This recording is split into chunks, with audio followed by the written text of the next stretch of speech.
Të nderuar shikues, ky është Ditari orës 9 dhe në minutat në vijim do të ndiqni.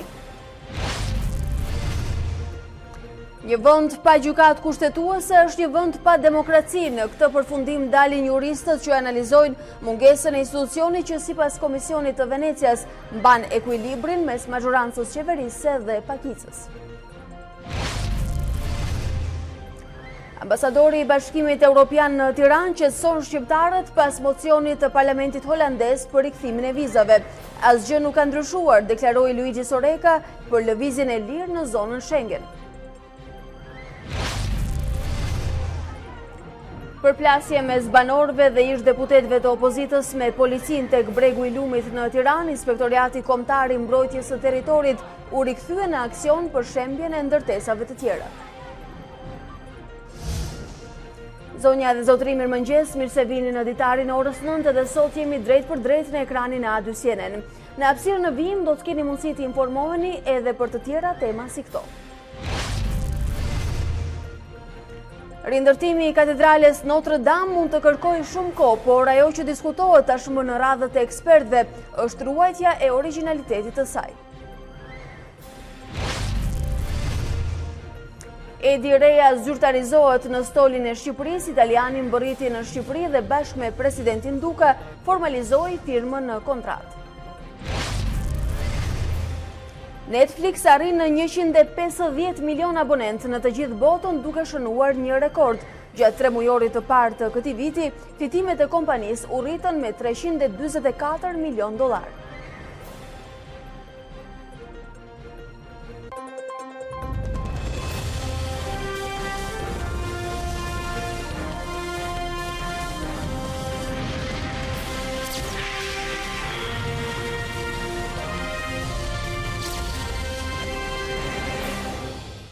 Të nderuar shikues të ekranit të A2 CNN, me zhvillimet e orëve të fundit nga politika në vend, do ta nisim edhe këtë hapësirë të parë informative për sot. Prej 11 muajsh, Republika e Shqipërisë ka një gjykatë kushtetuese jo funksionale. Procesi i vettingut e la institucionin me vetëm një gjyqtar nga 9 që duhet të ketë. A2 CNN bisedoi me 3 juristë për situatën. Demokracia është në rrezik, thanë ata.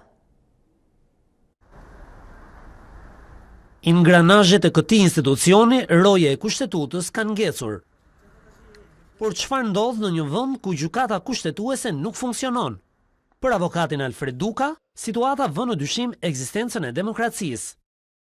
Praktikisht një vend pa gjykatë kushtetuese do të thotë në mungesë të plotë të demokracisë. Sado demokrat të jenë drejtuesit e institucioneve shtetërore, ato kanë tendencën natyrore të tyre për të zgjeruar kompetencat te i parimeve dhe te kufive demokratik, në mbrojtje të cilave del gjykata kushtetuese. Rendi demokratik në vend shihet si i rrezikuar edhe nga avokati Arjan Nitëroshi. Funksionimi i gjykatës kushtetuese lidhet drejt për drejt me funksionimin apo demokracisë. Është lidhet me parimin e ndarjes së pushteteve, sepse normalisht është gjykata kushtetuese ajo që garanton mbivendosjet e kompetencave të pushteteve të ndryshme. Me rënien e gjykatës kushtetuese bie kontrolli kushtetues dhe me rënien e kontrollit kushtetues demokracia është në rrezik. Avokati Isuf Shehu thekson se një kushtetuese jashtë funksionit lë të pambrojtur qytetarët ndaj ligjeve antikushtetuese. Juridikisht ne kemi gjykatë kushtetuese, por s'kemi gjyqtar.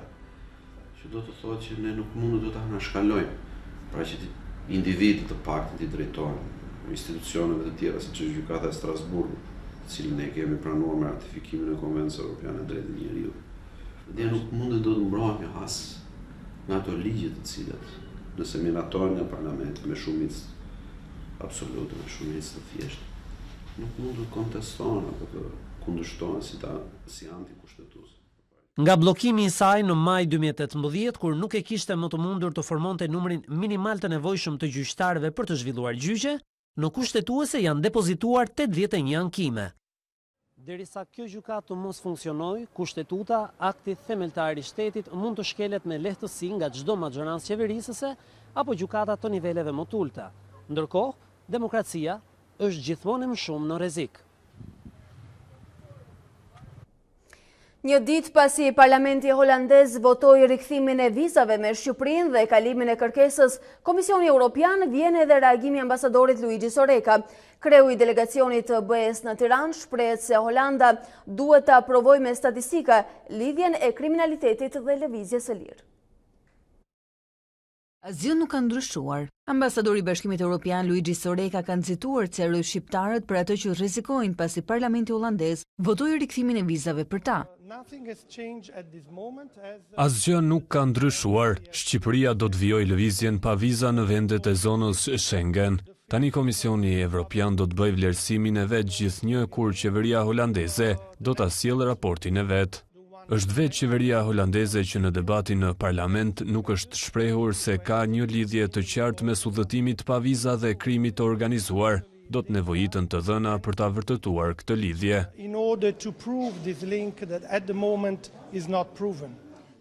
Por pavarësisht punës së Hollandës për të vërtetuar lidhjen me krimin, qeveria shqiptare sipas ambasadorit do duhet punojë për të vërtetuar të kundërtën. Ne I bëm thirrje dhe ftojmë si qeverinë shqiptare dhe atë holandeze që të intensifikojnë bashkëpunimin në fusha si emigracioni I paligjshëm dhe lufta kundër krimit të organizuar. Në Parlamentin holandez u votua të martën me shumicë votash propozimi I 5 partive për të kërkuar Komisionit Evropian të pezullojë mekanizmin e regjimit pa viza. Motivi ishte rritja e aktivitetit kriminal të shqiptarëve që jetojnë aty, por sipas mediave vendase, si ministri I jashtëm ashtu dhe I brendshëm kanë kundërshtuar një kërkesë të tillë. Majoranca ka bindjen se negociatat nuk do të cënohen nga vendimi I Parlamentit holandez e aq më tepër nuk do të rikthehen vizat për zonën Schengen. Për A2CNN, socialistët thanë se mocioni I Parlamentit holandez ka lidhje me aksionin e brendshëm politik në këtë vend. Kërkesa e Parlamentit holandez për rikthimin e vizave shqiptarëve për majorancën është një kartë e politikës ekstremiste vendase. Të pyetur nga A2CNN, socialistët kanë bindjen se Komisioni Evropian do ta rrëzojë atë. Komisioni Evropian do marrë vendimin. Shifrat e fundit kanë treguar që kriminaliteti është në ulje, kështu që besoj është një çështje brendshme e tyre, fatkeqësisht për Shqipërinë. Shumë vendime merren për konsum të brendshëm politik. Nuk besoj se ka shqiptar që përbëjnë rrezik askundin në Europë. Sigurisht mund të ketë tek këtu grupe kriminale shqiptarësh, por nuk shoh se ka një ndryshim kushtet se çfarë me një vit përpara me sot. Hollanda është në prag zgjedhjeve. Krau ekstremist I djathtë. Luan me të faktor. Përbëjnë kaq rrezik shqiptarët atje? Është prag. Pavarësisht kësaj, majoranca nuk e përkthen votimin e Parlamentit holandez si një jo përfundimtare për negociatat në qershor. A rrezikon ky raport që është bërë nga Parlamenti holandez negociatat për Shqipërinë?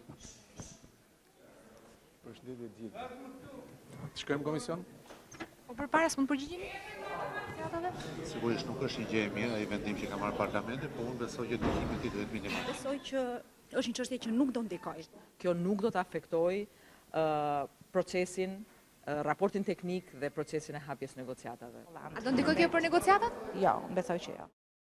Holanda ka qenë një ndër 3 vendet më skeptike për çeljen e negociatave për Shqipërinë vitin e kaluar, ndërkohë vota e fundit në Parlamentin holandez duket si një sinjal I qartë që edhe këtë vit Holanda do të jetë skeptike. Kjo për shkak se do të ishte e vështirë të besohej se një vend që kërkon rikthimin e vizave me Shqipërinë do dëshironte dhe hapjen e negociatave të saj në BE. Ndërsa kryetarja e LSI-s Monika Kryemadhi tha se kërkesa e Holandës për heqjen e vizave do të thotë izolim për shqiptarët. Sipas Kryemadhit, ky veprim I Parlamentit holandez konfirmon se krimi po pengon çeljen e negociatave për Shqipërinë.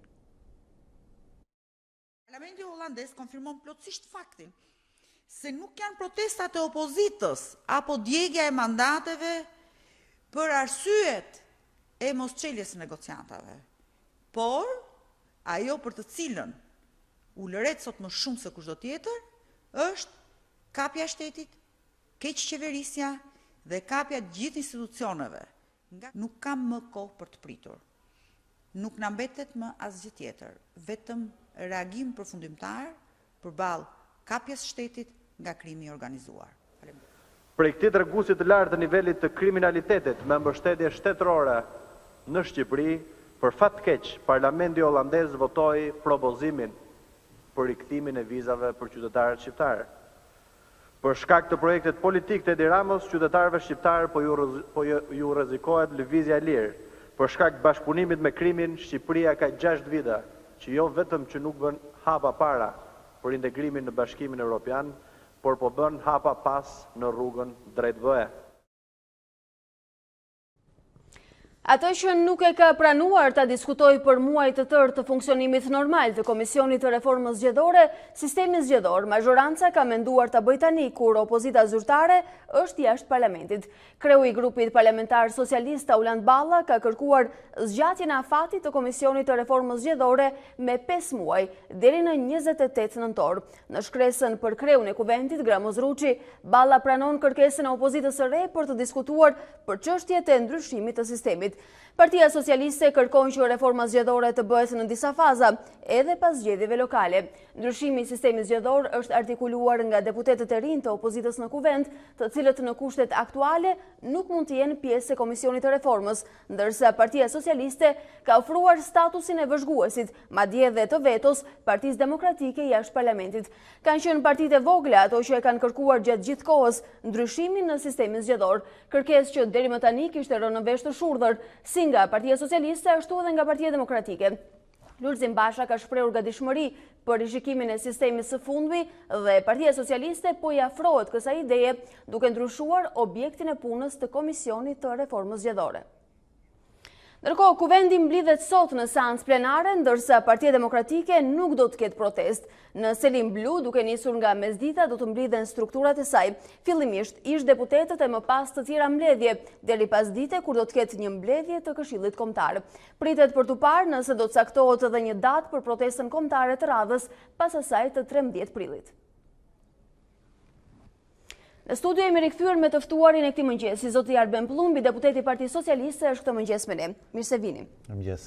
Zoti Plumbi, disa ndryshime që me sa duket janë edhe sinjale në drejtim të opozitës jashtëparlamentare apo është një lloj kërkese llogarie e cila ka bërë efektin nga opozita e re në parlament? Ndryshime në Komisionin e Reformës Zgjedhore, zgjatja e afatit ka qenë kërkesa e zotit Balla.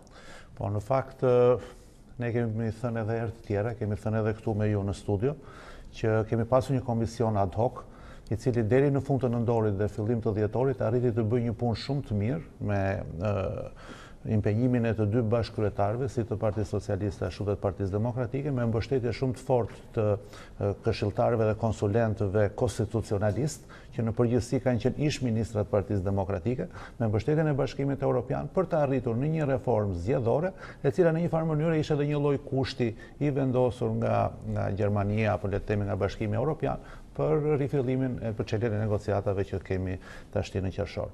Për këtë arsye, po jo vetëm për këtë, po edhe për nevojat tona, zhvillimi i vendit kërkon edhe një ndryshim dhe një përmirësim të kodit zgjedhor. Megjithse personalisht besoj që nuk janë ligjet dhe kodet ato që bëjnë një proces zgjedhor më të mirë ose më të keq. Është impenjimi i forcave politike, ai që bën një proces të mirë. Megjithatë, pyetja që na vjen ndërmend në këtë moment është pse është përzgjedhur pikërisht këtë moment, kur opozita tashmë është jashtë parlamentit dhe është një opozitë e re e cila po e kthen në vëmendje reformën zgjedhore si një pikë prioritare që ata kanë në raport me ju. Jo, nuk ka të bëjë me momentin e opozitës jashtë parlamentit apo opozitës brenda parlamentit, ka të bëjë me faktin që ne përpara fillimit të procedurës për çeljen e negociatave, pra para se të dali raporti i Komisionit Evropian, duhet t'japim një mesazh të qartë për rekomandimet që kemi nga OSBE-Odiri në lidhje me reformën zgjedhore. Ajo punë që, siç e tham, ngeli në mes në fund të nëndorit dhe fillim dhjetorit, mendojmë që ta çojmë në fund, pra ta votojmë në parlament. Po sigurisht këtë nuk duam ta bëjmë në mënyrë të njanshme, duam ta bëjmë në bashkëpunim. Vendimet merren në institucione, por jo jemi të detyruar të bashkëpunojmë me deputetët e opozitës janë brenda parlamentit. Po për ta bërë sa më të konsensual këto ndryshime në kodin zgjedhor, neve kemi gjetur këtë lloj formule për të lënë një nga karriget tona për Partinë Demokratike, sigurisht nuk do ketë të drejtën e votës, sepse nuk janë pjesë e institucioneve, por do ketë të drejtën e vëzhguesit dhe në rast se s'do të jetë dakord, do ketë të drejtën e vetës. Por pse sistemi zgjedhor diskutohet në këtë moment, sepse ju e dini se pse lindin këto pikpyetje. Zoti Basha është shprehur i hapur për ndryshim sistemi dhe për diskutuar. Si jeni ju në këtë moment, të hapur gjithashtu për diskutime, a është marrë ky vendim dhe është diskutuar në struktura, prandaj dilni edhe me këtë paralajmërim? Jo, atëre, ne kemi qenë gjithmonë të hapur për të gjitha ndryshimet që ka kërkuar Partia Demokratike. Partia Socialiste në atë të vetën në maksimumin e vetë ka kërkuar me një lloj insistimi votën e emigrantëve dhe rekomandimet e OSBE-dit. Partia Demokratike ka pasur disa objeksione të veta, ka pasur disa sugjerime të veta, të cilat janë marrë parasysh në draftin të cilat supozohet që nuk janë përfshirë sepse drafti u dorëzua një anshëm aso kohë dhe Partia Demokratike u ndaje pa kënaqur. Drafti një anshëm. Drafti nuk kishte dorëzuar akoma sepse komisioni pa përfunduar mandatin e vet dhe pa e përgatitur 100% të plot draftin, Partia Demokratike u largua nga komisioni. Pra në atë draft që neve kemi paraqitur, 90% e tij është si rezultati i punës së përbashkët të dy krave të politikës shqiptare. Ky është drafti që është edhe sot në tavolinë që do t'i paraqitet dhe komisionit që do rifillojë puna. Zoti Plumbi, po t'ishit kaq të hapur sa thoni ju dhe ata, ndoshta ata sot nuk do t'ishin në rrugë duke protestuar dhe pa mandate. Nuk janë në rrugë për çështjen e kodit zgjedhor, nuk janë në rrugë për çështjen e ligjit, janë në rrugë Kjo për është çështje një të nga tjera. çështjet. Janë në rrugë për çështje të tjera, i kemi diskutuar me 10 herë tash në këto 3-4 muaj, kështu që e dim gjithë që nuk është çështja e kodit zgjedhor. Bilen për kodin zgjedhor, e përsëris për disa të herë, pothuajse ishim në përfundim në mënyrë konsensuale të këtij kodi. Sigurisht në fazën e parë për të cilën edhe po diskutoj, nuk është diskutuar ndryshimi i sistemit zgjedhor. Ndryshimi i sistemit zgjedhor është kërkuar nga partitë e vogla, është kërkuar nga deputetët e opozitës që janë sot në parlament. Ne, siç kemi qenë të hapur për fazën e parë të ndryshimeve, jemi të hapur edhe për këtë fazë për të diskutuar të gjitha. Por sido që të jetë, nuk bëhet fjalë për këto zgjedhje të 30 qershorit. Bëhet fjalë për zgjedhjet e vitit 2021. Dhe kjo është një ftesë për opozitën që në një farë mënyrë të pranojë këtë lloj kompromisi dhe të jetë pjesë e garës zgjedhore në 30 qershor? Po ne kemi thënë, ka thënë edhe kryeministri që hapi i parë është përfshirja në Komisionin e Reformës Zgjedhore për të bërë një kod zgjedhor të ri, ndoshta edhe ndryshime të tjera, po që do të shikojnë çik më vonë, për të dhënë një mesazh të qartë për Komisionin Evropian dhe për Parlamentin Evropian që në Shqipëri gjërat po ecën në drejtimin e duhur për çeljen e negociatave që kemi në qershor dhe detyrimisht pastaj me kalimin e kësaj faze dhe me kryerjen e këtyre zgjedhjeve, të cilat do të kryhen sipas kodit të vjetër, sepse është e pamundur që të ketë ndryshime për këto zgjedhje, të duhet paktën 6 muaj përpara. Për shkak të kohës fizike, po thonë. Për shkak të kohës fizike, është e pamundur që të ketë. Më mbrapa do të diskutojmë. Sigurisht ne kemi pranuar votimin, provën, testimin për të bërë votim elektronik ose numërim elektronik. Kemi pranuar një sër gjërash të tjera që ka kërkuar Partia Demokratike, po shtym fort që të ndryshojmë edhe pse kemi një kod penal të fortë për vjedhjen e votës, po e shtym akoma më shumë që ta bëjmë akoma më të ashpër. Që Partia Demokratike thotë se janë disa ndryshime të papërfillshme të cilat nuk e ndihmojnë dhe nuk e bëjnë më transparent procesin zgjedhor. Sot unë besoj që Partia Demokratike bën pak politik me këtë gjë. Por të jeni të bindur, dhe këtë ja u them me kompetencë, që 90% atij drafti që kemi në tryezë sot është i shkruar bashkarisht nga Partia Socialiste dhe Partia Demokratike në Komisionin e Reformës Zgjedhore. Megjithatë, ne e dimë se nga rekomandimet e dala nga OSBE ka shumë herë më tepër ose masat konsiderueshme që duhen marrë dhe përgjegjësi nga qeveria sesa nga opozita, qoftë jashtë apo brenda parlamentit. Po një pjesë e mirë e tyre janë të adresuara, bile ju do ta shikoni kur ky draft ndoshta të bëhet edhe publik me fillimin e punës së këtij komisioni, që të gjitha rekomandimet e OSBE-dit do të merren një nga një dhe cila ky është rekomandimi, kjo është zgjedhja, ky është rekomandimi, kjo është zgjedhja. Pra, nuk është se ne i shmangemi kësaj gjëje, për ne rëndësi ka që procesi të jetë një proces i rregullt, një proces ku të marrin pjesë të gjitha forcat politike, të jetë një proces i gjithë pranuar, nga të gjithë faktorët e brendshëm dhe të jashtëm të vendit, dhe mbas se mbyllet ky proces të vazhdojë të normalisht jeta politike e vendit, pavarësisht faktit të fiton kjo forcë politike apo jo fiton ajo forcë politike. Rëndësi ka që në fund fare të fitoj Shqipëria dhe të fitoj stabiliteti. A do të ketë hapësira që deputetët e opozitës së re të jenë pjesë e Komisionit Reformës Zgjedhore? Deri më sot nuk është e mundur. Jo, nuk është e mundur, atyre ne ju kemi lënë një nga karriget tona, pra komisioni ka 16 antar, 8 të opozitës dhe 8 të pozitës. Në ato 8 të opozitës do të ulen deputetët e rinj që janë të vendosur që janë sot në parlament, kurse në 8 tonat ne do mbajmë 7 dhe një do t'ja lëmë Partisë Demokratike. Në këtë mënyrë neve kemi humbur edhe majorancën e atij komisioni. Një i takon Partisë Demokratike jashtë parlamentare dhe 8 janë për deputetët e rinj, po thoni. Kjo është formula. Dhe 7 tonat. Dhe 7 janë tuajet. Prandaj e keni logjikën që është humbur shumica edhe në këtë komision. Kemi humbur shumicën në këtë komision. Zoti Plumbi, ka gati 24 orë që zoti Balla e ka bërë këtë kërkesë ose këtë propozim drejtuar kreut të kuvendit. A ka pasur ndonjë feedback, ndonjë reagim, sepse kjo është një tratativë sidoqoftë për t'i parafruar palët? Ne kemi bërë kërkesën tonë, edhe le të themi ofertën tonë, edhe pse në fakt oferta dakord shkon edhe për forcat opozitare që janë jashtë parlamentit, po në radhë të parë shkon për procesin zgjedhor, shkon për rekomandimet ose BE-Odirit, shkon për procesin që neve kemi në raport me çeljen e negociatave. Besoj që Partia Demokratike ka një rast shumë të mirë për të treguar vullnetin e vet për ndryshimet në kodin zgjedhor. Sigurisht, kjo nuk është se zgjidh situatën e vështirë në politike në cilën ndodhemi, por është një sinjal mjaft i mirë për fillimin e një pune për përmirësimin e kësaj klime. Tashmë edhe ju po flisni për një situatë vështirë politike në vend. Megjithatë, edhe Partia Demokratike ka pasur një lloj oferte të vetën, le ta quajmë. Kanë propozuar formulën e pribe, e cila është zbatuar në 2015 në Maqedoni. Si e keni parë këtë propozim? Flitet për ekspert Komisionit Evropian, të cilët do të vinin të monitoronin, të hartonin raporte dhe gjithmonë flitet për qeveri teknike dhe zgjedhjet parakoshme. Për sa kohë institucionet në Shqipëri funksionojnë normalisht, për sa kohë parlamenti merr vendimet e veta, qeveria ka majorancën në kuvend, ne nuk shohim një krizë. Për sa kohë nuk shohim një krizë, nuk besoj se është edhe vendi për diskutuar që të vinë të na monitorojnë apo për të krijuar një qeveri teknike apo të përkohshme apo të përbashkët. Nuk e kemi të domosdoshme. Nuk e shohim të domosdoshme në këto kushte në të cilin ndodhemi. Sigurisht politika është politikë, çdo gjë mund të ndodhi, por në kushte normale, në një demokraci që funksionon normalisht, për sa kohë një qeveri ka majorancë në parlament, s'ka asnjë arsye sepse duhet të mendoj për zgjedhjet parakoshme. Zoti Plumbi, unë ju falenderoj shumë që ishit këtë mëngjes këtu. Faleminderit dhe juve.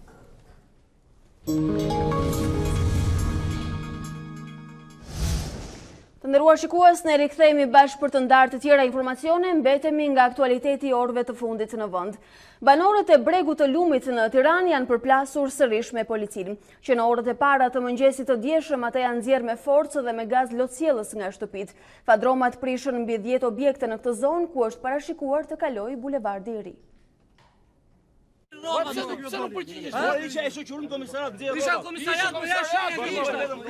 Rikthehen tensionet dhe përplasjet në zonën e Bregut të Lumit. Forcat policore dhe më të shtuara në numër kanë zbarkuar në fundin e bulevardit që në orët e para të mëngjesit.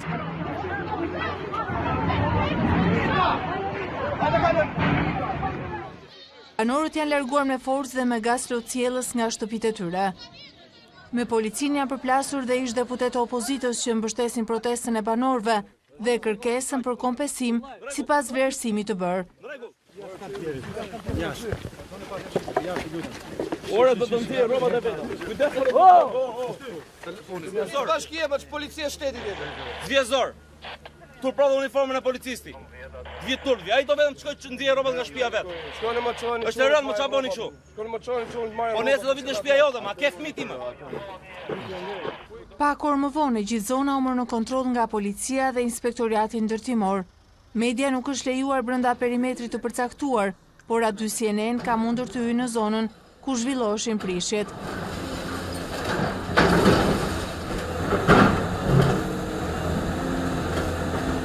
Aksioni ndërtimorëve është intensiv.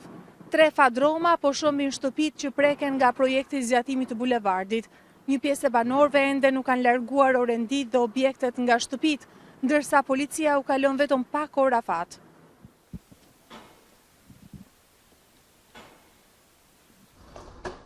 Tridhjetë objekte janë planifikuar për të shëmbur në zonën e Bregut të Lumit, për të vijuar ndërtimin e 500 metrave të fundit të bulevardit të ri.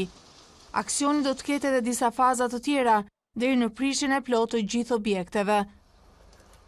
Më herët kreu i bashkisë ka deklaruar se projekti nuk ka kthim pas, ndërsa për banorët që nuk marrin kompensim, ofroi strehim në banesat sociale. Për përplasjen mes policisë dhe qytetarëve në zonën e Bregut të Lumit, reagoi edhe kreu i PD-s Lulzim Basha.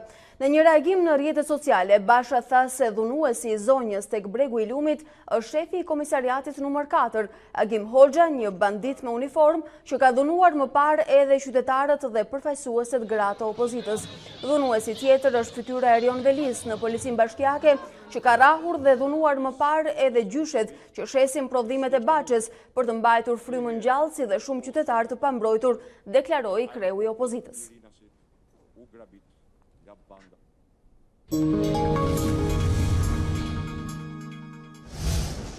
Ish deputetja e Partisë Demokratike, Jorida Tabaku, në një deklarat për mediat akuzoi kryetarin e Bashkisë së Tiranës për rritjen e taksave për qytetarët, por edhe për bizneset. Sipas Tabakut, që nga 2015, bizneseve janë 2-3 fishuar taksat, ndërkohë që investimet vijojnë të mungojnë. Që prej ditës parë që erdhi në Bashkinë e Tiranës, Erion Velia i shpalli luftë qytetarëve, biznesit dhe të vërtetës. Që në paketën e parë fiskale të miratuar në dhjetor të 2015 në Këshillin Bashkiak, ai ndërmori hapin represiv dhe diskriminues ndaj bizneseve dhe qytetarëve. Si rrjedhoi, sot ata që jetojnë e punojnë në Tiranë paguajnë 328 milion euro taksa shtesë, të cilat nuk janë investuar në punë publike, që nuk i shërbejnë modernizimit qytetit dhe rritjes cilësisë në Tiranë. Bizneset janë më të prekurit nga rritja e taksave në kryeqytet, në drejtimin e Erion Veliajt. Sot, rreth 51.000 biznese në Tiranë paguajnë taksa 2 deri në 3 herë më shumë se 4 vite më parë. Nga ana tjetër, eksportet janë gjallëruar në mars pas 2 muaj rënje. Instituti i Statistikave konstaton se kjo ecuri pozitive u ndikua nga grupet e makinerive dhe ushqimeve, teksa sektorët tradicional, të cilat e kanë mbajtur deri më tani në këmbë eksportin, si fasonët dhe energjia, janë në rënje. Kjo paralajmëron një ndikim negativ në ekonomi edhe gjatë periudhës në vijim. Pas 2 muajve me rënje, eksportet janë gjallëruar në mars. Sipas të dhënave të Institutit të Statistikave, muajin e kaluar eksportet e mallrave arritën vlerën 28 miliard lek, duke u rritur me 2.7% kundrejt të njëjtës periudhë të një viti më parë. Në rritje janë edhe importet që në mars arritën në 56 miliard lek, ose 1.1% kundrejt të njëjtës periudhë të një viti më parë. Të dhënat e detajuara të Instatit tregojnë se rritja vjetore e eksporteve është ndikuar kryesisht nga grupet makineri, pajisje, pjesëkëmbimi, ushqime, pije, duhan, si dhe materiale ndërtimi dhe metale. Ndërsa grupet që kanë ndikuar negativisht, e thënë ndryshe që janë me rënje janë minerale, lëndë djegëse dhe energji elektrike. Kushtet e motit të pafavorshme që për fillimit të vitit, ato që gjatë 2018-s kushtëzuan edhe rritjen ekonomike nga eksportet e bollshme të energjisë, këtë vit do të luajnë efektin e kundërt, e thënë ndryshe, më pak energji e prodhuar dhe rrjedhimisht më pak eksport dhe ndikim negativ në ekonomi. Në muajin mars, enti regulatori i energjisë vendosi që t'i linte jo më 30 ditë, por 180 ditë kohë OSHE-s për të shlyer pagesat e energjisë që blinte nga keshi, hidrocentralet private apo tregu ndërkombëtar, por ky vendim kundërshtohet nga Sekretariati i Komunitetit të Energjisë. Sekretariati i Komunitetit të Energjisë është shprehur kundër vendimit të entit regulator të energjisë për të shtyrë afatin, brenda të cilit OSHE duhet të paguajë për energjinë që blen nga keshi, hidrocentralet private apo në tregun ndërkombëtar. Në mars ere vendosi që këtë afat ta bënte nga 30 ditë në 180 ditë për shkak të situatës së vështirë me likuiditetin që kishte OSHE. Praktikisht asnjë tregues i energjisë nuk mund t'i mbijetojë këtyre kushteve. Në vende të tjera afati i pagesave është deri në 20 ditë pas muajit kur është bler energjia elektrike. Elementet ekzistues të tregut minimizohen apo zbehen në këtë qasje të ere.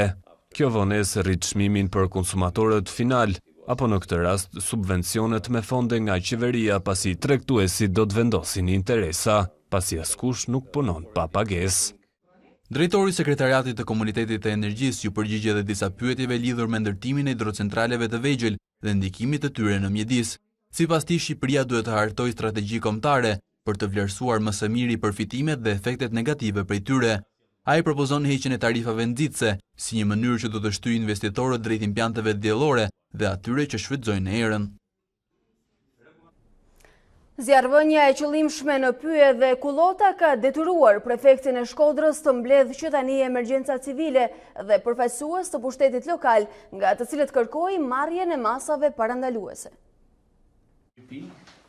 Prefekti i Shkodrës ka mbledhur në një takim përfaqësues të pushtetit vendor të qarkut që mbulon emergjencat civile dhe policin, me fokus marrjen e masave për situatën e mundshme të zjarreve gjatë sezonit të verës.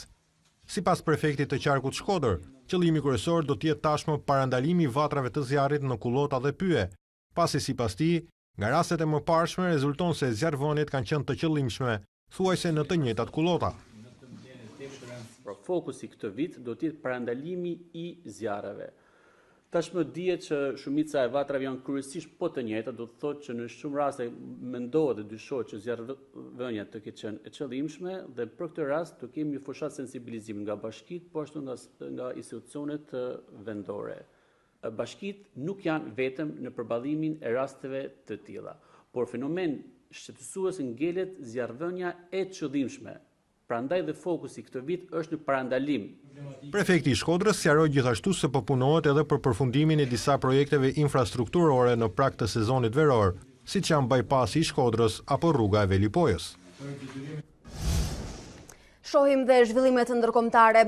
Franca hap konkurs ndërkombëtar për rimodelimin e çatisë dhe kullës me maj të katedrales Notre Dame të Parisit, që u shkrumbua nga zjarri i së hënës. Presidenti Macron ka premtuar se rindërtimi i monumentit ikonik të kryeqytetit do të përfundojë brenda 5 viteve.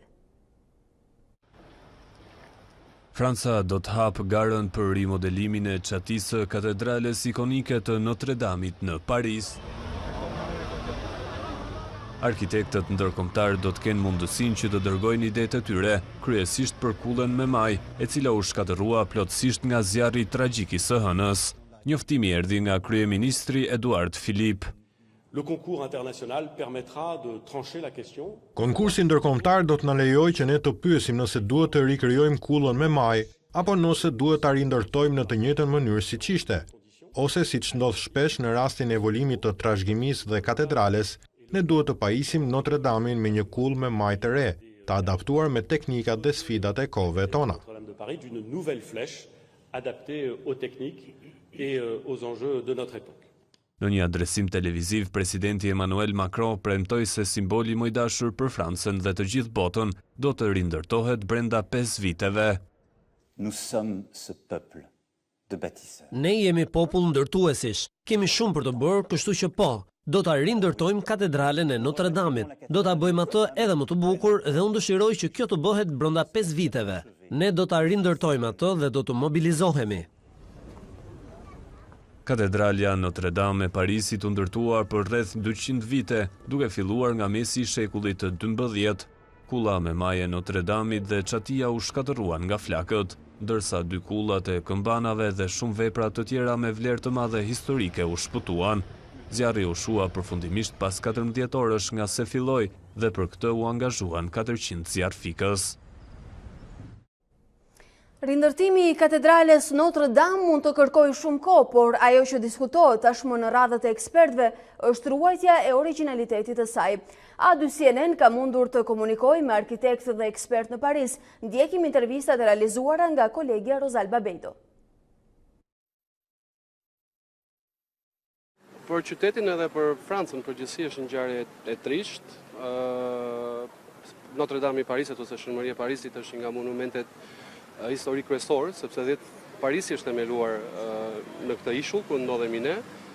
Tani kemi parasysh 2 gjëra. Çatje që është djegur përfaqësonte diku tek 60 hektar pyll. Pra shpreh 60 hektar pyll që të bëshe çatje për druri. Dhe dëmi për sa i përket mbulesës është jashtëzakonisht i madh, sepse është totalisht e djegur. Ekspertët janë të ndarë midis faktit që duhet 5 vjeta, duhet më shumë, disa ekspertë thonë që duhen 15 deri në 30 vjet, ndoshta më pak, ndoshta më shumë, po duhet një kohë gjatë. Dhe për ta parë Notre Damein pak a shumë në një gjendje të pranueshme për qytetarët francezë, sepse ajo nuk do jetë kurrë më siç ka qenë, do të duhet shumë kohë.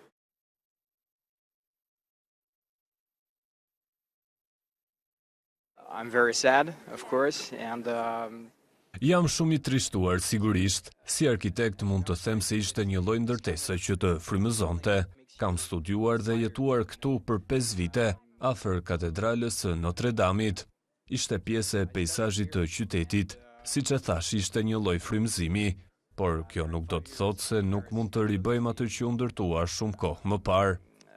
Si arkitekt mund të them se është i mundur rindërtimi i saj. Sigurisht që do të kushtoj shumë.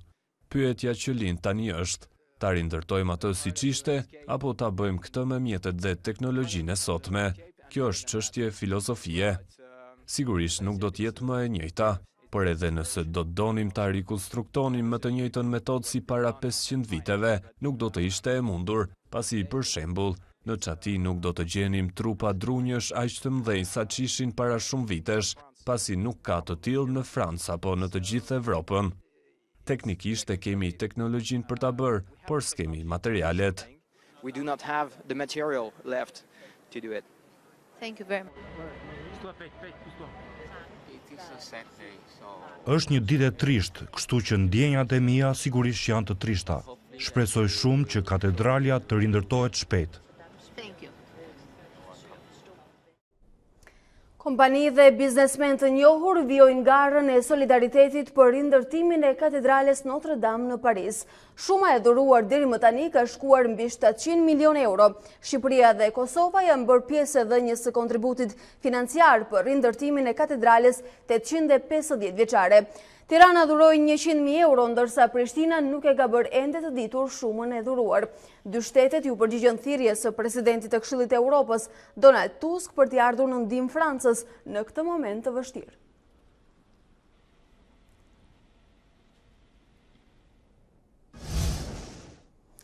Ka ndëruar jetë ish presidenti i Peru, Alan Garcia, i cili qelloi veten me armë pasi policia arriti në banesën e tij në Lima për të arrestuar lidhur me një hetim nga korrupsioni. Ngjarja është bërë e ditur nga autoritetet lokale. 69 vjeçari u dërgua menjëherë për në spitalin më të afërt për trajtimet e nevojshme, por nuk i mbijetoi plagëve të marra në kokë. Ish presidenti akuzohet se ka marrë shfet nga një kompani ndërtimi nga Brazili.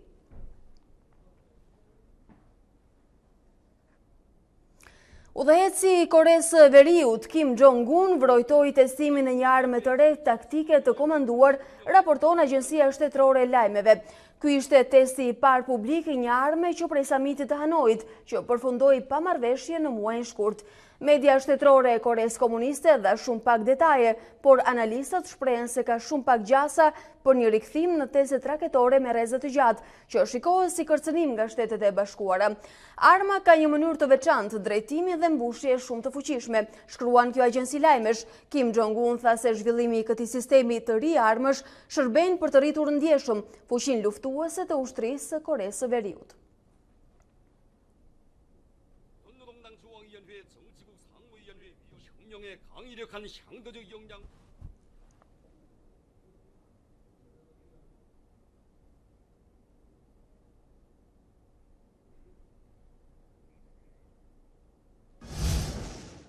Shohim dhe të rejat në sport. Mungonte vetëm zyrtarizimi, i cili erdhi pas ditën e kësaj të mërkure. Edi Reja është trajneri i ri i kombëtarës shqiptare. Asnjëherë nuk i kam gjuajtur kontratat e gjata. Jam këtu për të dhënë 200%. Lojtarët duhet ta ndjejnë fanellën që mbajnë veshur. Shqipëria ka kualitete, të cilat duhet të dalin në sipërfaqe të reja. Me 73 vjeçari në stol, ëndra dhe objektivi i Shqipërisë mbetën të pandryshuara drejt fazës finale të kampionatit evropian 2020.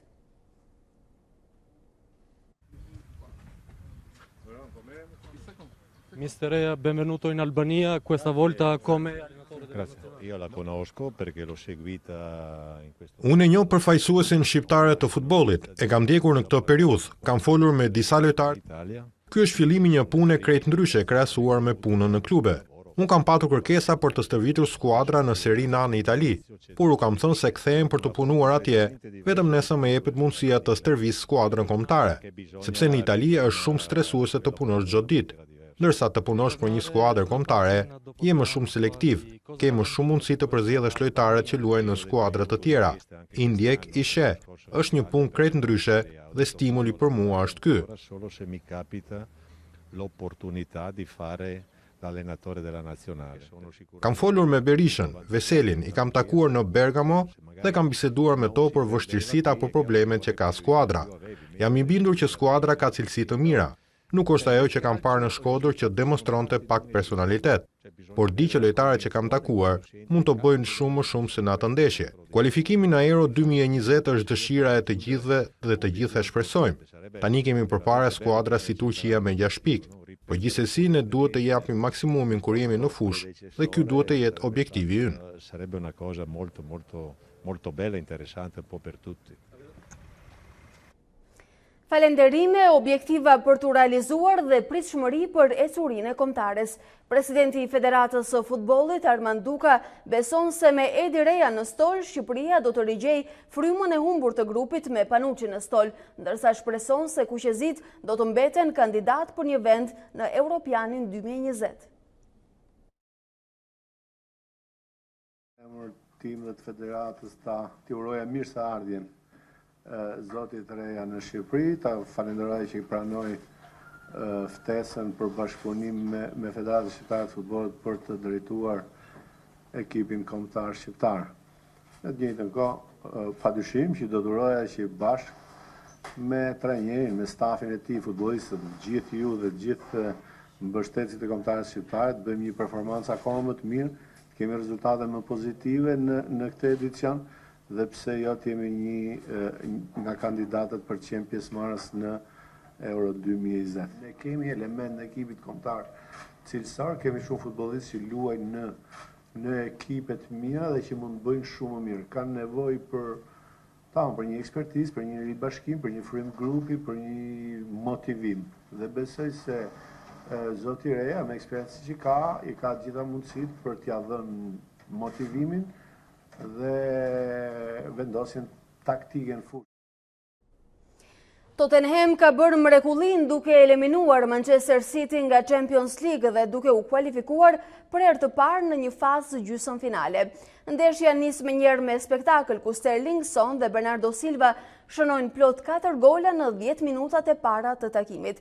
Sterling, sërish dhe Aguero quan shifrat në 4-2, me 2 duke krijuar përshtypjen e kualifikimit, por goli i Tottenham me anë të Llorentes pak para fundit ishte vrastar. Stadiumi dhe Pep Guardiola shpërthyen në fest, kur Raheem Sterling gjeti rjetën në minutat shtesë, por gjithçka u shua nga VAR për pozicion të parregullt. Spurs gjejnë Ajax në raundin tjetër, ndërsa në gjysmëfinale përballen edhe Barcelona ndaj Liverpool, me këta të fundit që bën gjithçka siç duhet ndaj Portos dhe fituan 4-1. Ndërkohë sot luhen takimet çerek finale të kthimit edhe në Europa League. Napoli pret Arsenalin në San Paolo me misionin e përmbysjes pas humbjes 2-0 në takimin e parë në Angli. Trajneri Carlo Ancelotti është shprehur se ka besim te skuadra e tij, ndërsa kërkon edhe ndihmën e publikut të San Paulos mbrëmjen e sotme. Në takimet e tjera, Chelsea do të pres Slavian e Pragës atje ku ka fituar 1-0 takimin e parë. Frankfurt ndeshet me Benficën, skuadrën e cila e mundi 4-2 një javë më parë, ndërsa sfida tjetër është derbi spanjoll mes Valencias dhe Villarreal, me Valencian e cila ka triumfuar 3-1 në aktin e parë çerek final.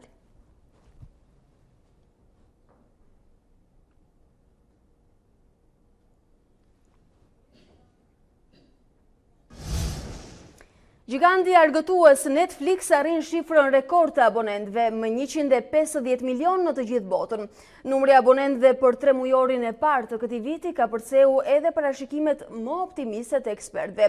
Një ecuri që ka ngjallur ambicien edhe të gjigantëve të tjerë botror, 2 prej të cilëve pritet që ta sfidojnë shpejt Netflix. Një vit i mbar po rezulton 2019 për gigantin e argëtimit Netflix. Vetëm në 3 mujorin e parë, kompanisë ju shtuan mbi 9 milion abonent, duke e quar në total numrin e ndjekësve në rreth 150 milion në të gjithë botën. Ecuria është shumë më e mirë edhe nga sa e parashikonin ekspertët.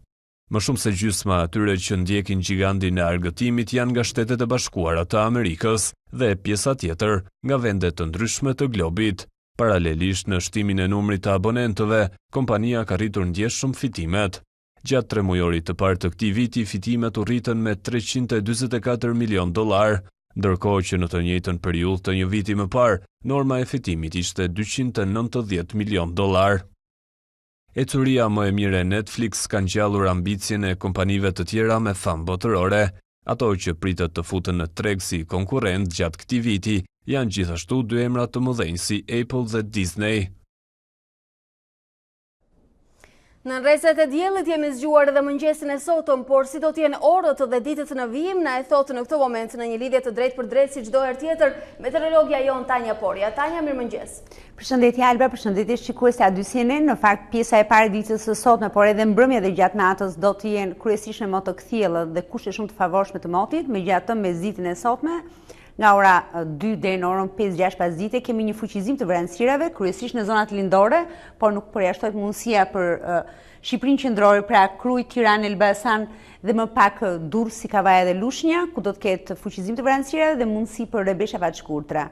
Gjatë mesditës së sotme, shirat janë të fokusuara kryesisht në zonat lindore dhe më së shumti në juglindje të territorit. Temperaturat kanë qëndruar konstante mëngjesin e sotëm, një rritje sjell mesdita, pritet maksimum 24-25 gradë Celsius në të gjithë vijën bregdetare, kryesisht në veri perëndim të territorit, pra zona Shkodër-Lezhë pritet që të jetë dhe më e nxehta gjatë ditës së sotme. Lajmet e mira janë këto që nga e premtja të shtunën dhe të dielën presim dominim të motit të kthjellët dhe kryesisht mot më të mirë në këtë 3 ditë që na pret. Do të ketë e premtja dhe shtuna, ndërsa të dielën kemi rishfaqje të vranësirave dhe rreshje të izoluara kryesisht në zonat lindore.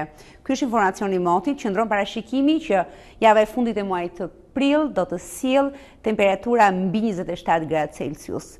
Shpresojmë që të shënojmë dhe 29 apo 30 që kushtet të bëjmë më favorshëm për të gjithë ato që do duan të provojnë për herë të parë detin për këtë verë. Tanja Porja, faleminderit për lajmet e mira dhe informacionet e sakta. Ne shohim dhe një herë titullat kryesor të këtij ditari. Në vend pa gjykatë kushtetuese është një vend pa demokraci. Në këtë përfundim dalin juristët që analizojnë mungesën e institucionit që sipas Komisionit të Venecias mban ekuilibrin mes majorancës qeverisë dhe pakicës.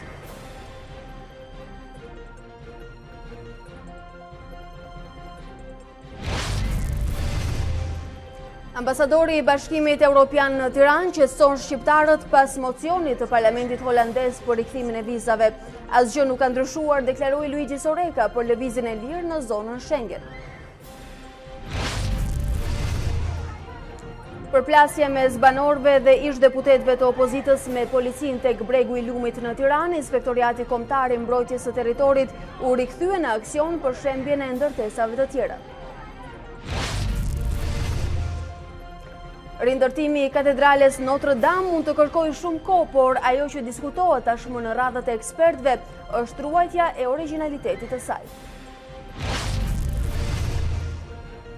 Edi Rea zyrtarizohet në stolin e Shqipërisë, italiani mbërriti në Shqipëri dhe bashkë me presidentin Duka formalizoi firmën në kontratë. Netflix arrin në 150 milion abonentë në të gjithë botën, duke shënuar një rekord. Gjatë 3 mujorit të parë të këtij viti, fitimet e kompanisë u rritën me 344 milion dollar. Zonja dhe zotri, kjo ishte gjithçka e përgatitur për ditarin e këtij mëngjesi. Unë ju falenderoj për vëmendjen, bashkë ndajemi këtu.